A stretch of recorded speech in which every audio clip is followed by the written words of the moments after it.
دیکھتی آنکھوں اور سنتے کانوں کو اسلامک گائیڈنس کی جانب سے خلوص بھرا سلام۔ دعا ہے کہ اللہ پاک سیدھے راستے پر چلنے کی توفیق عطا فرمائے اور ہماری موت ایمان کی حالت میں ہو، آمین۔ کل نفس ذائقۃ الموت، ہر جاندار کو موت کا مزہ چکھنا ہے۔ حضرت ابو سعید رضی اللہ تعالی عنہ سے روایت ہے، سردار کائنات صلی اللہ علیہ وآلہ وسلم نے فرمایا، اے لوگو، اس موت کو یاد کرو جو تمام لذتوں کو ختم کر دے گی۔ قبر ہر روز اپنے مردوں کو بتاتی ہے، میں غربت اور تنہائی کا گھر ہوں، کیچڑ اور کیڑوں کا گھر ہوں۔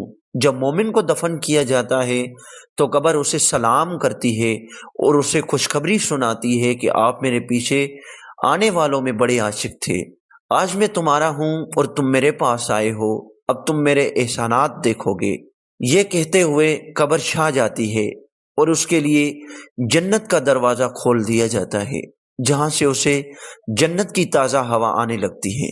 ایک شخص مولا علی علیہ السلام کے پاس آیا اور ہاتھ جوڑ کر عرض کیا، اے علی، ایک شخص اپنی پہلی رات قبر میں کیسے گزارتا ہے؟ تو امام علی علیہ السلام نے فرمایا کہ میں نے رسول اللہ صلی اللہ علیہ وآلہ وسلم سے سنا ہے کہ انسان کی سب سے مشکل رات قبر کی پہلی رات ہے۔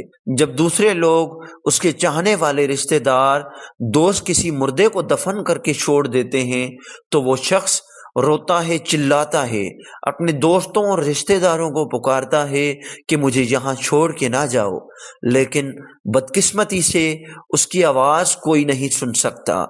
جب وہ اگلی قبر میں دیکھتا ہے تو وہاں میت کا پیٹ پھٹا ہوا ہوتا ہے۔ جب وہ دوسری قبر کی طرف دیکھتا ہے ناظرین، تو وہاں کسی کی لاش کے گرد کیڑے لپٹے ہوئے ہوتے ہیں اور کسی کی قبر پر اللہ کا عذاب جاری ہوتا ہے۔ وہ رونے لگتا ہے، چلاتا رہتا ہے، وہ خود کو تنہا محسوس کرتا ہے۔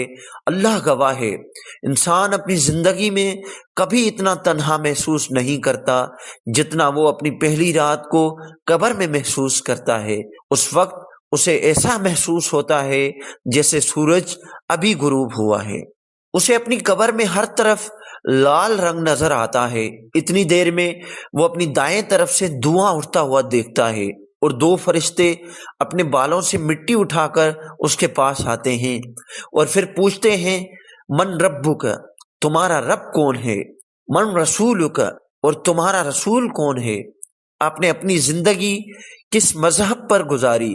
اگر کوئی مردہ اپنی زندگی میں اللہ پاک کو دل سے قبول کر لیتا ہے، اگر وہ اللہ کے دین کی پیروی کرتا ہے تو پھر وہ سچ کہنے لگتا ہے، اور پھر فرشتے اللہ کے حکم سے اسے کہتے ہیں، انتظار کرو، عنقریب تمہارے اعمال تمہارے رب کے سامنے پیش کیے جائیں گے جس دن آپ کو بتایا گیا تھا۔ لیکن اگر اس شخص کے اعمال خراب ہوں اور وہ اللہ اور اس کے دین کو نہیں مانتا، پھر وہ ڈرنے لگتا ہے اور فرشتے غصے سے کہتے ہیں، یہ افسوس کی بات ہے کہ آپ کی زندگی میں آپ کو بار بار کہا گیا کہ جس طرح تم سے پہلے لوگ مر چکے ہیں، وقت آپ کے پاس بھی تھا، لیکن بدقسمتی سے تم نے ان چیزوں کو مذاق سمجھا۔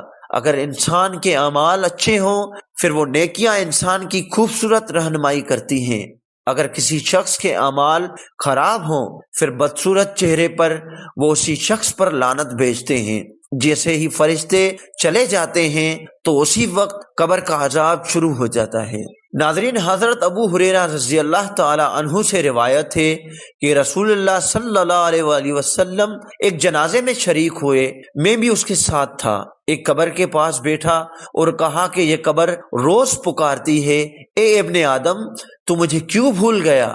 کیا تم نہیں جانتے کہ میں تنہائی کا گھر ہوں، غربت کا گھر ہوں، جنوں کا گھر ہوں؟ لیکن جس کے لیے اللہ خوشحالی کا حکم دے گا، میں اس کے لیے خوشحال ہوں گا۔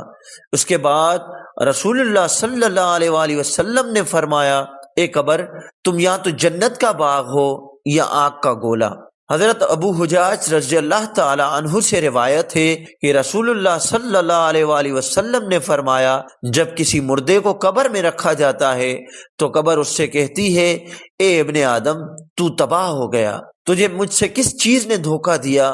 کیا تم نہیں جانتے تھے کہ میں فتنہ، اندھیرے اور کیڑوں کا گھر ہوں؟ تم میری پیٹھ پر بہت فخر کرتے تھے، اگر وہ متقی ہو تو قبر کہے گی مجھے اس پر فخر ہے۔ اس وقت مردے کا جسم روشن ہو جائے گا اور اس کی روح اللہ کی طرف بھیج دی جائے گی۔ اللہ پاک ہم سب کو قبر کے عذاب سے پناہ میں رکھیں اور ہم سب کو اللہ اور اس کے رسول کے بتائے ہوئے راستے پر چلنے کی توفیق عطا فرمائے، آمین یا رب العالمین۔